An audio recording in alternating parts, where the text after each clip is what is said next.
À l'heure où les pourparlers menacent de s'effondrer, sans retour en arrière possible, le chef de la CIA est dépêché en urgence à Doha ce dimanche. C'est là que se trouve la délégation du Hamas, tout juste rentrée du Caire.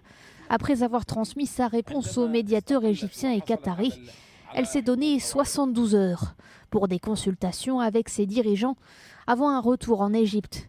La réponse du Hamas aurait été communiquée à Israël.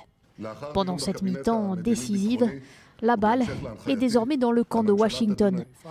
Le chef de la CIA est attendu en Israël cette semaine pour des entretiens avec Benjamin Netanyahou et l'équipe de négociateurs israélienne.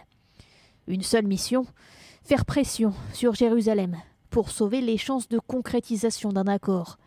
Trêve humanitaire et libération des otages ou opération militaire à Rafah, ce sera l'un ou l'autre.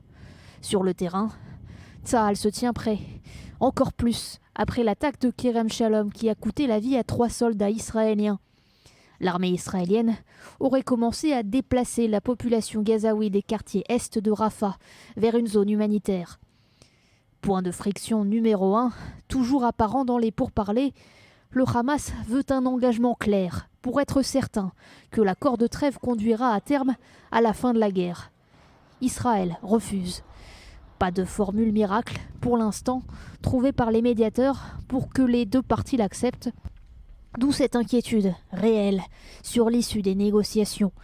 Malgré les déclarations d'une source de haut niveau citée par les médias égyptiens, qui faisait état ce dimanche de progrès positifs.